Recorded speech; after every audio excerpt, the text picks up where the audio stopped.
Nautilus has been sitting on my desk for over a week as I've been waiting for the LEDs to show up from China, and they just showed up today, so finally I can get started because I got to get all those in before I can progress on the ship. Let's talk about lighting now. So the kit featured on the box here has light from a few different sources. It has a light emanating from the inside of the wheelhouse and the library. Exterior light, it has the light coming out of these little lanterns that stick out either side of the ship next to the windows, and also a light on the spotlight in front of the wheelhouse. The ironic thing in this kit is that those pieces that are supposed to emit light, if you light it, are solid plastic. So you can't light this without heavy modification, and you definitely cannot light the lanterns because they're way too small. You'd have to scratch build something entirely to get something remotely similar. So, a bit of irony there. Now, the store-bought, I think it's Voodoo FX lighting kit that they make for this kit has light coming, has the interior lighting, and then it has light coming outside of the portholes on either side of the ship. Those are in fact supposed to be portholes, not light emitters or spotlights. However, that's the only realistic way to light the kit, is use those as spotlights, which unfortunately is what I'm going to do because I just don't have the time to or the expertise to scratch build something like that. So that is the plan with the lighting. I need one LED for each porthole. That's 4. Haven't figured out how many I'm using on the inside yet. 1 or 2 for the wheelhouse. And I recently decided the spotlight here in the front, I don't think I'm going to add at all, or at least not light it. I can scratch build that. However, there's very little description of the submarine in the book 20,000 Leagues Under the Sea.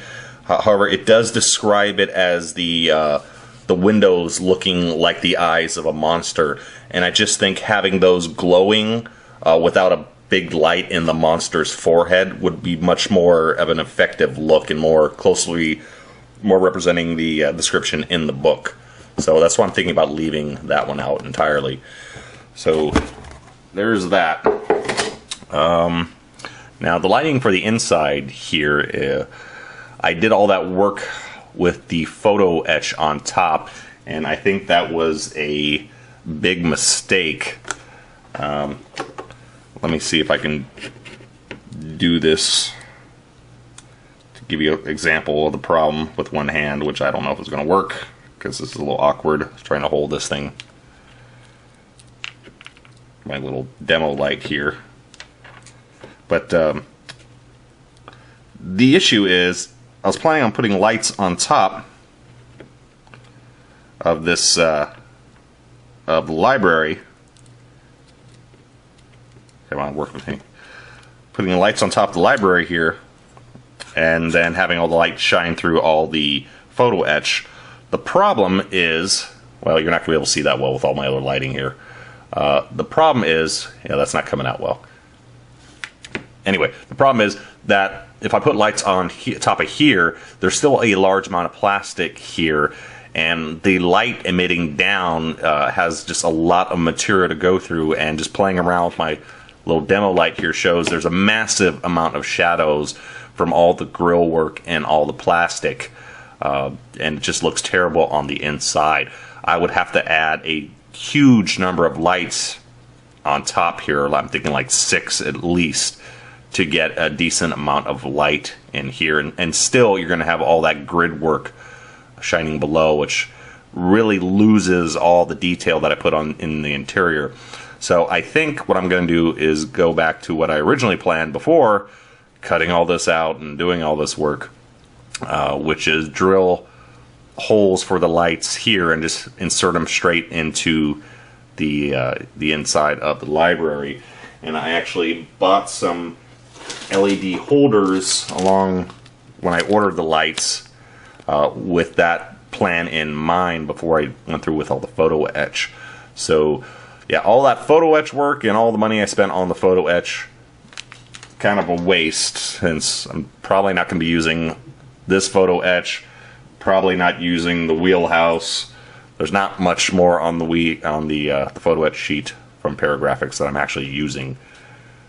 But that's where it stands right now. At the moment, I need to get to start wiring up some LEDs and try to remember how to do this because it's been a very long time.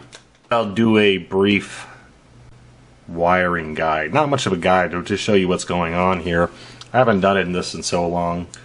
And I was never one to show...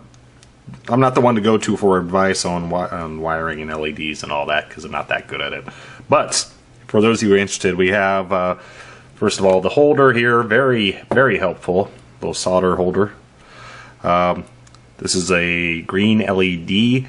You have the one side that's flat of the LED and one side that's round. I forget which is positive and which is negative. I think the flat is negative. However, you want to keep things similar. You want your resistor on the same side on every LED. I always put on the flat side, which is then what I use for my silver copper wire. So flat side is resistor and silver keeps so I don't have to worry about you know, which is positive, which is negative. Keep everything the same. Anyway, got the resistor. Resistor pulls down the power or something or other. So it doesn't blow the LED. I have pretty low resistors on here because I want a bit more light since these are very small 3mm LEDs. Soldering gun, whatever. I'm making electronics wizards cry right now with my soldering skills. You heat up the wire, you don't heat up the lead. And then just a little bit. Oops. There you go. And then next, add the wire to the resistor and repeat the process. Well, that was a few fun hours of soldering, as much fun as I remember it being. But we got everything wired up here. As always, when starting something, you have a plan and you have to change it repeatedly. And that's what I had to do here. So I ended up putting the lights on top instead of putting them inside. Mainly because my initial thought was to make this very brightly lit room, so it's a functional library. However, I then realized that less light is actually more. First of all, due to the scale, making this very bright, it would be like, you know, a bunch of 500-watt light bulbs inside. It wasn't realistic.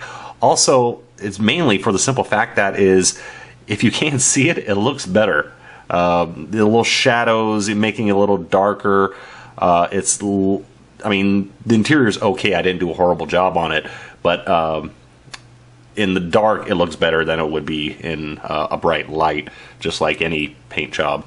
So what I have is this little bridge I made out of styrene, and it started off as a square, but there is not a whole lot of height in this kit to put this down. Originally, I wanted to build a big box and have these much higher in the air, the LEDs, but it just didn't work out that way. They have to be pressed down onto the top of the room, and I had to keep trimming it down to so the sides could fit on. And I have the LEDs pressed against these solid surfaces here, so there's no hot spot of light. And then I covered the top and that little spot with some just aluminum foil glued down with some spray mount. And I was originally going to have 3 lights, hence the hole in the center, but 2 is sufficient. And I just got to make sure I have this just in the right place before securing it down to make sure that the sides will actually fit. The sides went pretty much as expected here. Got my 4 bright white LEDs, cool white, and just drilled a hole in the side to run the wires through.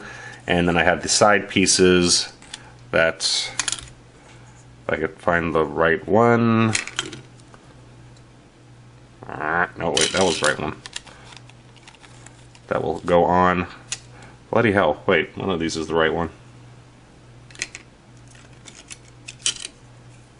Oh, screw it. I don't know. It's around here somewhere. Anyway, it'll fit onto here, and then the porthole goes on the end. So that is it for the lighting. The only thing I have to figure out is the one that's going to go in the center out inside the wheelhouse. And I actually decided to go with a larger bulb. This is a 5mm. All the other ones are 3mm. This is also a green LED. Originally was going to go for the warm white, however, I decided to go for the green, again for the idea of it's a monster, those are the eyes, but mainly it's an homage to the Disney movie. This isn't the Disney kit, but that's the most famous movie ever made regarding this book and this submarine, and that one had green eyes in it, so I'm going to use a green light for that one. The wiring is finally done, and everything is set into place, at least temporarily. I still have to trim all these wires down and run them through the rod at the bottom. However, I got the light box on top. I have this taped down with gaffer's tape. I decided to try because that's going to block out any light leak. It also gives me the option of, since it's just held down with tape, there's a little bit of wiggle room here because it's a very tight fit between the two sides here. Because of the height of the box and the width of it. So that's going to help me fit everything together. Right now I'm just slowly going down the sides, gluing down the side, making sure everything fits. See there, we have our library that you cannot really see anymore. The mounting, I'll mention that real quick. I don't like to use, or I don't like fancy bases normally. This kit does come with a really cool looking squid to mount the submarine. However, I tend to like just plain bases because they tend to detract from the ship. Complicated bases do that, detract from the ship. So going with the regular tube in this case, because I got to run down the wires through it. However, the problem here is that the bottom of this kit has a ridge on it, and so I had to drill right in the center of the ridge, which does make the rod a little bit more noticeable than I would actually like. It's a little bit of a tight fit right now, so, but anyway, it is going to go in there, and maybe I'll paint it black or something to hide it more rather than keep it brass. But the tube's going to run up to the inside, and then I have to seal it in place with some putty, and then run. This is just a temporary rig here, so I can show you in a minute all the lighting. All this needs to be trimmed down, spliced into one set of wires, and then come out the tube. And then I can seal everything up. Something else that I added from the photo etch were window shutters. So you have the window itself, and you have the opening here in the library. This opening is smaller than the window, so when you put the window in place, you can still see the ridge here, and it didn't look very clean. I didn't like the look. So the Paragraphics photo etch gives you storm shutters, which are here and here on the sides, and easier to see in the back here. And they're like in case of a storm, they can close up and protect the window, or at least protect the inside in case anything cracks the window. It really does limit the amounts of viewing you can get inside the library. However, it hides that ridge, and so I was kind of planning adding it or not, and I finally decided I'd rather have a slightly more limited look than to see this kind of yucky looking lip around the library. And I kind of like the idea of these storm shutter doors, kind of close, spiral close, like the ones from your James Bond type window. So there's that. What's left here is to seal everything up, get all the wiring cleaned up, or at least get the sides together, then I can finally get the light into the cockpit, get the wiring cleaned up, run down the tube, lock that into place, which we'll save for another vid.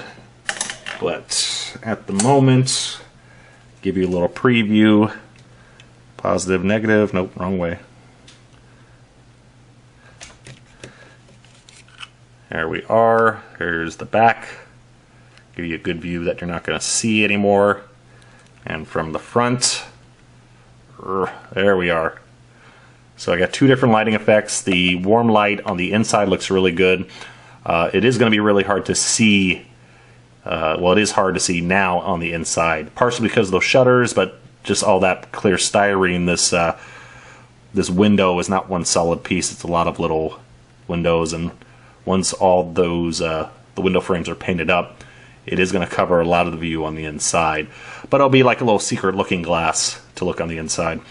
I did forget to paint the inside of the porthole lights, unfortunately. Hopefully the base coat will cover that up. I should have painted that with some black paint before sealing that up. But we are moving along finally. And once I get the sides on, as I said, get the last light in, seal this thing up, and then we can start working on the painting